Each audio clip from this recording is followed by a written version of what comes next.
o ofício de Cristo como rei?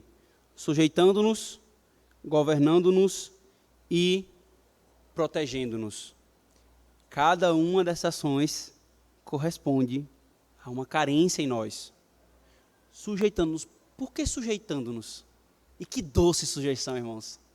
Ele vem no seu ofício de rei e nos sujeita a si.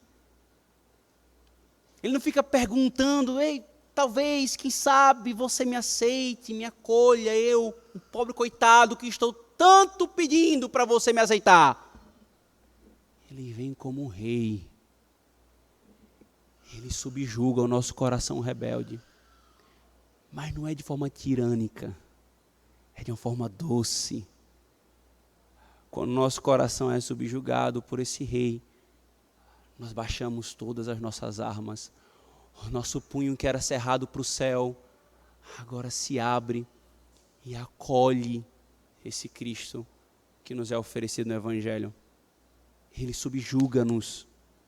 Recorrentemente Paulo diz nas epístolas que nós éramos inimigos de Deus, estávamos em guerra contra Deus, e Deus enviou o seu rei. É o que o Salmo 2, irmãos, vai cantar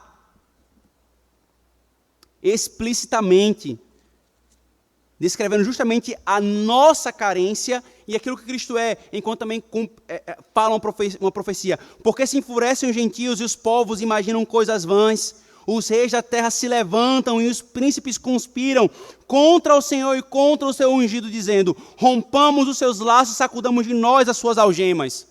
Aqui é a descrição da nossa rebelião, irmãos, que está com os punhos cerrados, se levantando contra ele e tratando a sua lei como se ela fosse algemas. Queremos tirar de nós todo o governo dele sobre nós. Aí o texto vai e diz: rir-se aquele que habita nos céus, o Senhor zomba deles. Na sua ira, a seu tempo lhes há de falar, e no seu furor os confundirá.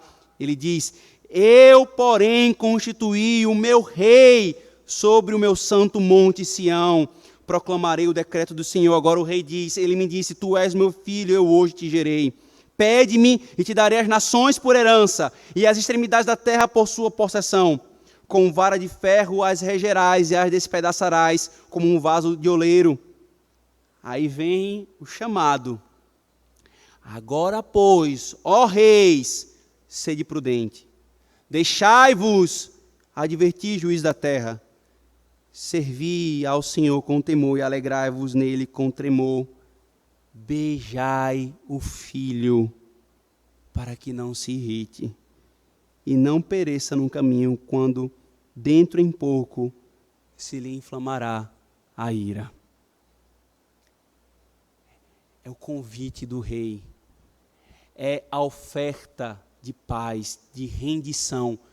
Beijai o filho, beijai o filho. Esse salmo que é cantado aqui em termos de profecia, ele é repetido em um dos cânticos, um dos salmos de Apocalipse, que fala do cumprimento dela.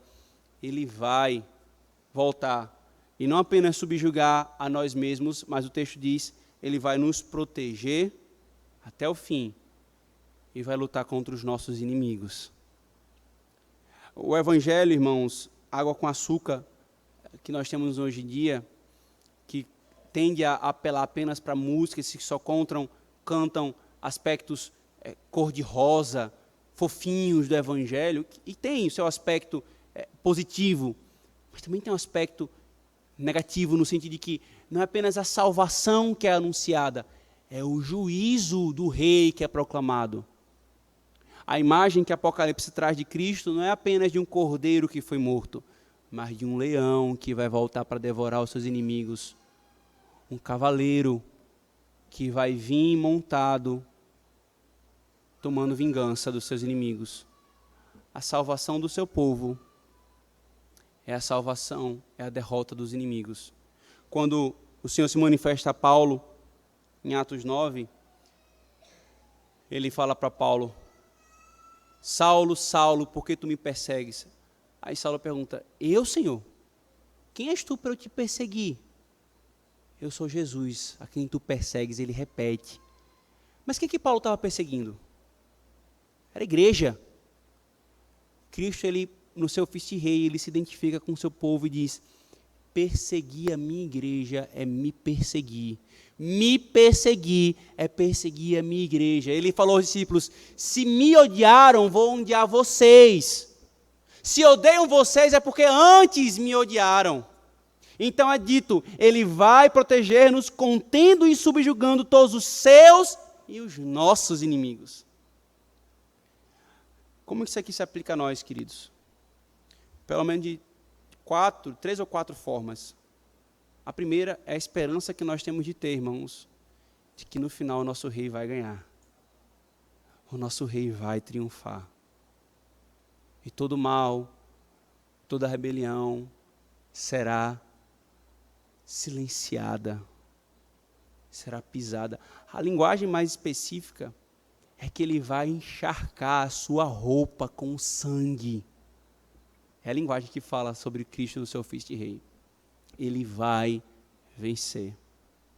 E enquanto nós esperamos, irmãos, essa vitória final, você deve saber que quando você lutar com os seus mais terríveis inimigos, que não é seu vizinho, não é o seu colega chato de trabalho, o seu pecado, Satanás, o mundo.